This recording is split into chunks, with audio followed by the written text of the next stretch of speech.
New Year's is coming and we've got some grievances, but before we list them and you listen, we all need to get Locked On Twins.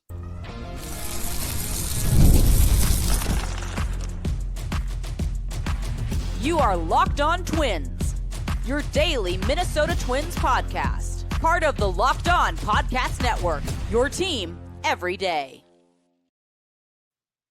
Hello again, everybody, and welcome back to Locked On Twins, your daily go-to destination for the top Minnesota Twins insight, discourse, and analysis. Personally, it's my favorite show of the Locked On Podcast Network, which, by the way, brings you your team every day. I'm co-host Dave Brown, professional ball writer since 1998, a BBWA member since 2012, and a Baseball Hall of Fame voter for a second year. Please follow me on Twitter at AnswerDaveBrown if you like. You can also find me on Blue Sky at AnswerDave. I'm still looking for the new owners of the Twins, but in between that, we can do some shows here. And so, as my friend Brandon Warren, he's back across from me in cyberspace.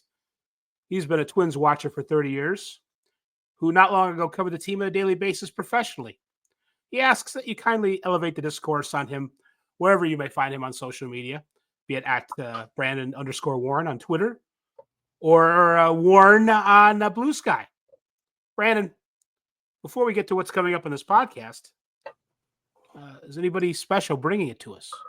Well, good evening, sports fans. Yes, FanDuel is bringing you tonight's episode. The NFL playoffs are almost here, but it's not too late to get in on the regular season action with FanDuel, because right now new customers can finish the season strong with $250 in bonus bets if your first $5 bet wins. Visit FanDuel.com to get started. By the way, before we get started, I do want to wish happy trails to Do Young Park of MLB.com, leaving the Twins beat, joining StatCast, which is right up his alley for how smart he is. And also congratulations to the new beat reporter, which is Matthew Leach, who has covered beats in St. Louis and news desk stuff for MLB. And I think he's going to be a nice fit here in Minnesota. But a little bit of movement on the beat side of things. And I thought like I'd maybe say something after you introduced me as someone who covered the team in that manner for a few years. Yeah, absolutely. It's actually part of my grievances, not because it's a bad move or anything. Matthew Leach is I would say a strong acquaintance of mine.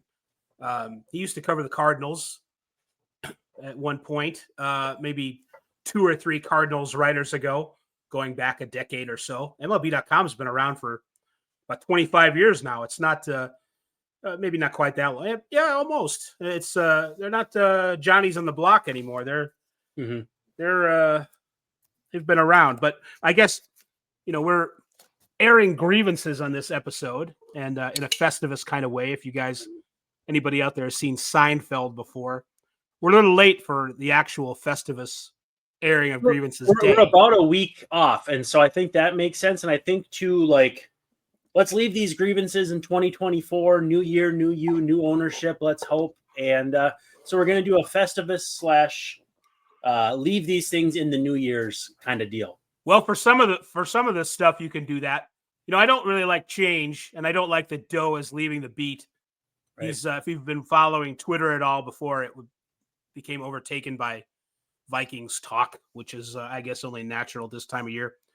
The Vikings beat writers were saying goodbye to Doe. It was kind of a teary situation there. It could be a cynical bunch, but he seemed like a nice guy. He definitely was a smart person to have around talking about the Twins, writing for MLB.com. And I'm going to miss him. I had a joke where I brought him an envelope with a picture in it, and he opened it, and it was him with a crying Jordan face on it. And then it was him looking at me, and then me putting a crying Jordan on that face back in like 2015 or 16 when that meme had kind of hit its apex. And I want to say he may have been the associate reporter then under Rhett Bollinger, because Rhett had a run of years where he had some pretty interesting associate reporters. Jordan Garrettson went on to write some stuff for WWE and a few others. But Doe was always so fun to be around. And so I'm glad to see he's moving of his own volition, and he's a brilliant young man who's going to do great things at StatCast.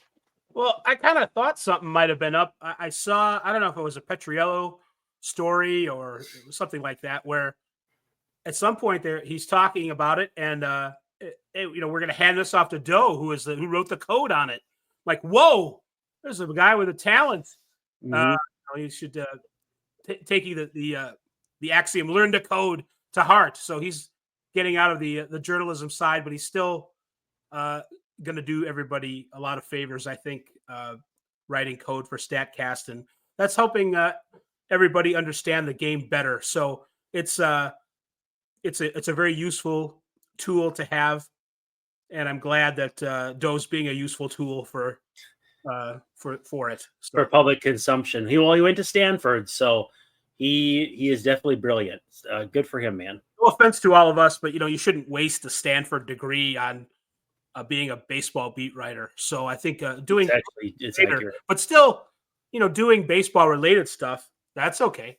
And who knows? Maybe we'll see him at a front office someday. That seems to be the direction a lot of those guys are going. So That wouldn't shock me at all. and it's this is a good first Festivus grievance, because it's something I think I can easily leave behind in 2024, and because mostly I think Twins fans are going to appreciate, especially if you have been a consumer of MLB.com in general for the past 20 years.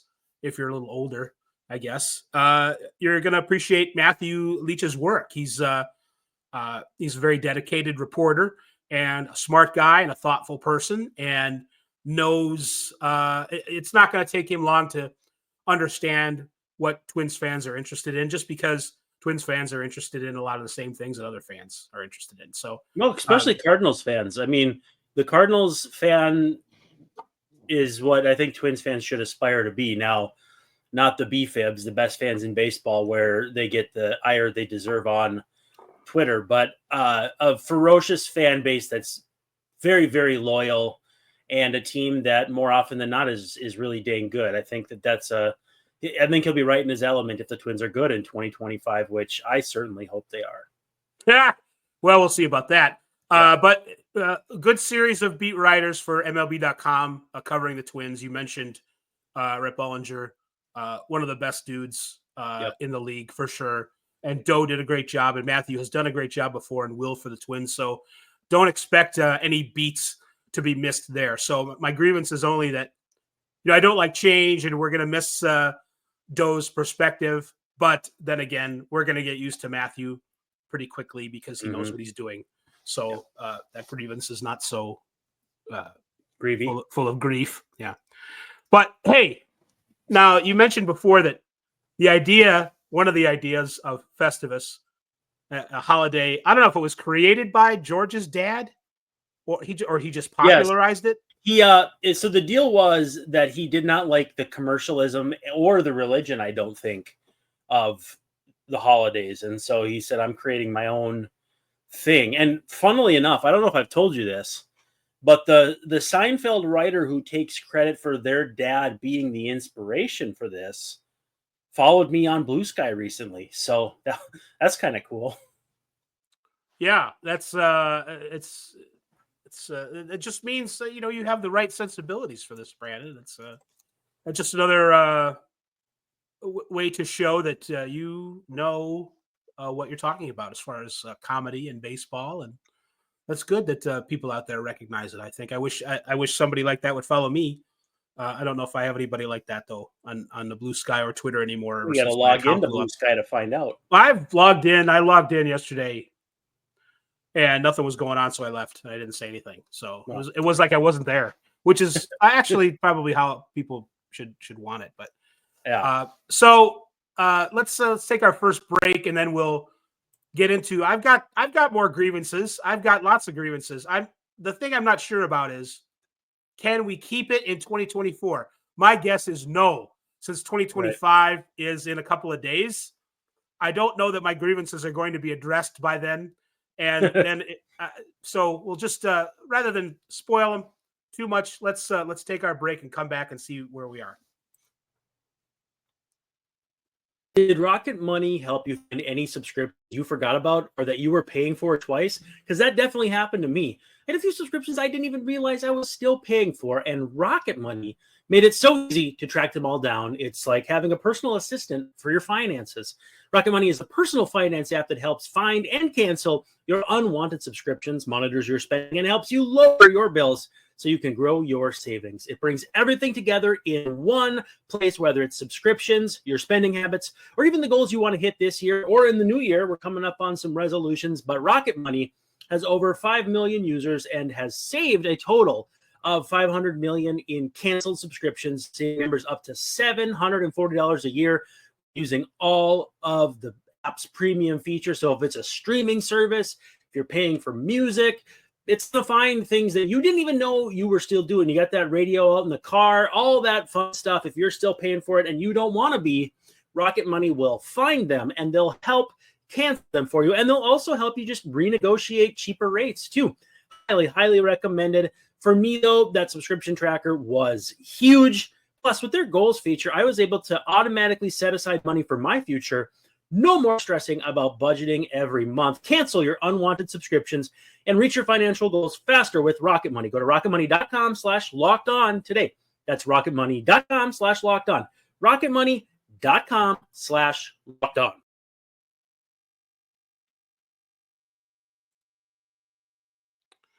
So we're doing a two-part series, Twins Grievances for the year. It's we're maybe a week late on Festivus, but that's the spirit of it. So we're kind of airing our grievances about the Twins and Twins-related things. And I've already kind of gone in reverse order because I don't like change, and I'm grieving the loss, if you will, of Doe from MLB.com, who's going over to StatCast, and they've replaced him with a very capable Matthew Leach. But I don't like change.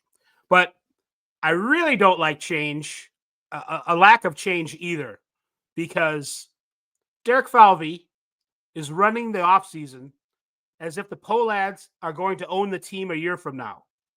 The Twins have been very, let's say, conservative in their offseason transactions. They've added a Rule 5 guy, a guy named Iverson, not Allen Iverson, different spelling.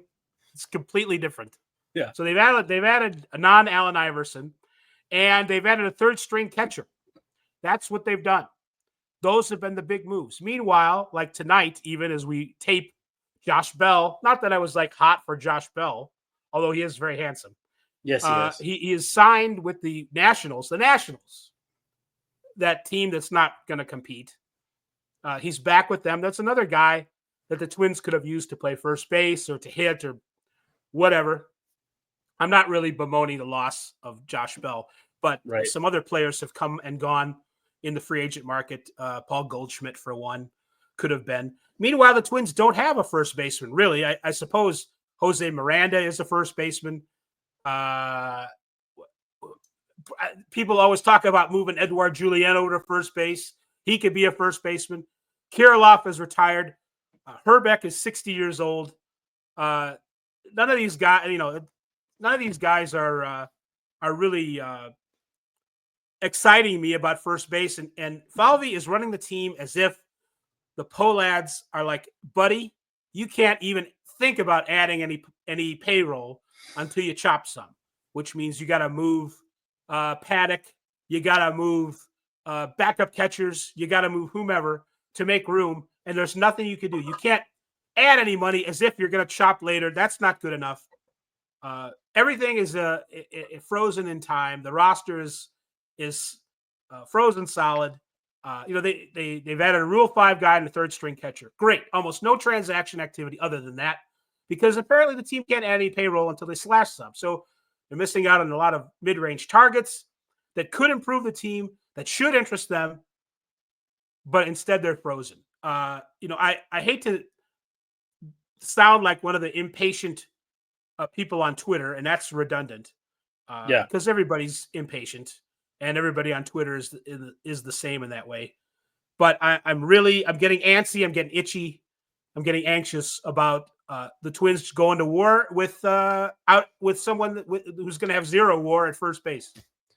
I find it dubious that you didn't mention Scott Stahoviak, so I assume he's still in that conversation.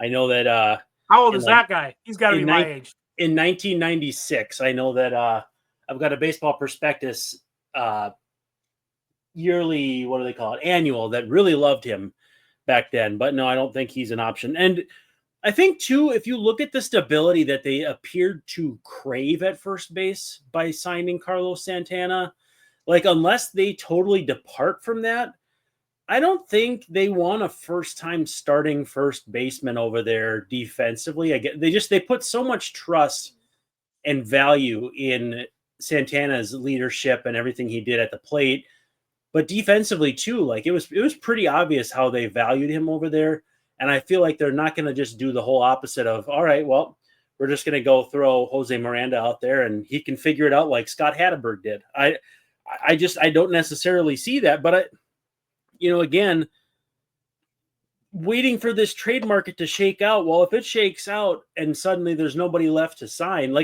most of the time the front office guys have all these things in plan for contingencies and that sort of thing. And so I try not to operate under the idea that you have to go from A plus B to get to C. But it's sort of feeling that way with this offseason so far, where it's like, okay, well, until someone actually takes a bite at the bait of you dangling Chris Paddock out there, Christian Vasquez out there, until someone actually takes a bite, if you can't do anything in the meantime, and some guys are coming off the board very reasonably. Again, like you said, Josh Bell would have filled a role, and I think he's going to DH for the Nationals, which to me sounds really strange. But Painful. yeah, Sounds painful. never.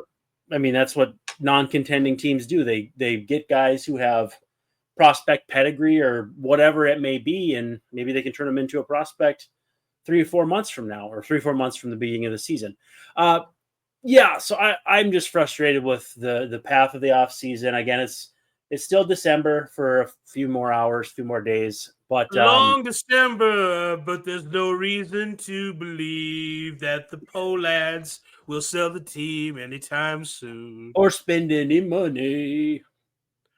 I guess they don't want to spend any money because, well, it's not going to be our team soon, and we don't want to increase the debt load for the new guys. I feel like that's the opposite of what other teams did. Like the Nationals, weren't they handing out all that money to Max Scherzer and Patrick Corbin because of the uncertain future of their ownership? And like it didn't stop who's the Little Caesars, Illich's. Illich was in his 90s still handing out crazy big contracts, wasn't he? I mean, maybe not. Well, his kids not of his stopped that own for a while, didn't they?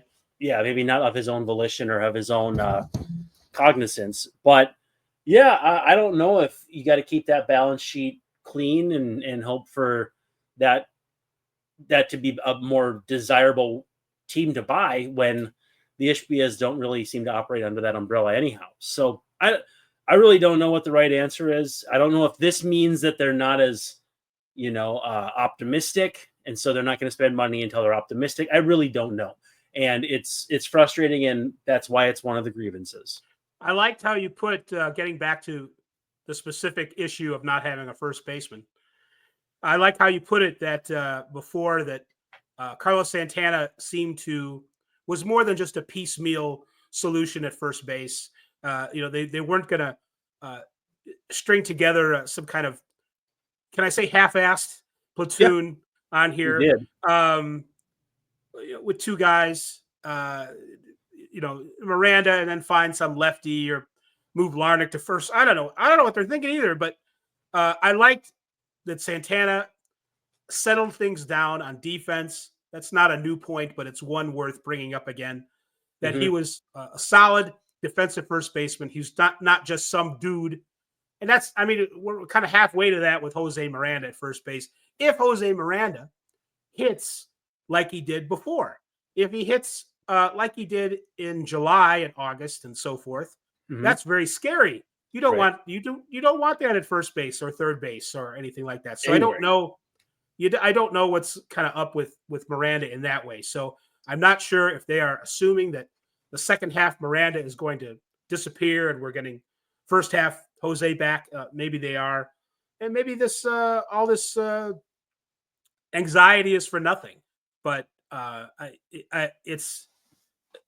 hope there's a plan B, or at this point, probably a plan F for a stable solution at first base, not a piecemeal one. I did see, now this is an internet rumor made up, I believe, by one of our Twins friends. I don't know if it was Prime Borgs or whatever, Twins security. Something about Ryan O'Hearn from the Orioles for Paddock. That was the deal. And MVP pre-lit Paddock first. It was a completely made up, but that's something. That's where you move some money around. You trade some depth at starting pitching that maybe the Twins are going to go with somebody else there. And Ryan O'Hearn comes in. I think he's, that's another left-handed heavy bat, but he he did escape from the Royals, who didn't really develop him very well, and the Orioles did. And it also seemed like the Orioles wanted to get rid of it at some point, and that he wasn't good enough anymore for him. So I don't know, but something like that, making it up out of whole cloth. Maybe that's he and Miranda is the solution at first base. But I think about the least sexy everyday player as like a 2.0 win first baseman, but they have value, and that's to me what O'Hearn kind of is. Like if he played every day against righties, you have like a 1.5 to 2 win first baseman that, there's value there. There's stability. All of that matters. I don't know that it's the same level of comfort you'd have from a Carlos Santana, but if that's what you're chasing, you had Carlos Santana and you let him get away. And you didn't have a choice based on your budget, but you have to strike quickly after the fact and kind of stop thinking about, that Carlos Santana picture you have and crying over it. You got to move on. Well, as made up internet rumors go, I thought that one wasn't half bad. No, but that's basically what we have at this point. We don't have much else to go on because the Twins are they're freaking frozen half their life because I guess the Poleds aren't really letting any movement happen. So not to get back on the previous grievance, but let's take our last break. And then I've got a couple more things to complain about, and we're going to do that in due time. Are you rocking with FanDuel yet? Because if you're not, now is the perfect time, because you can get ready to tackle the NFL action with FanDuel, America's #1 sportsbook. Because right now, new customers can bet $5 and get $150 in bonus bets if that $5 bet hits. The FanDuel Sportsbook app gives you everything you need to place live bets on the NFL all in one place. So when you get a hunch in the middle of a game, you can check out the latest stats, view live play-by-play, and so much more on the same page where you place your bets. Visit FanDuel.com to join today. Check out that FanDuel app. Again, you'll get started with $150 in bonus bets if you win your first $5 bet. That's FanDuel.com. Never waste a hunch and make every moment more with FanDuel, an official sportsbook partner of the NFL.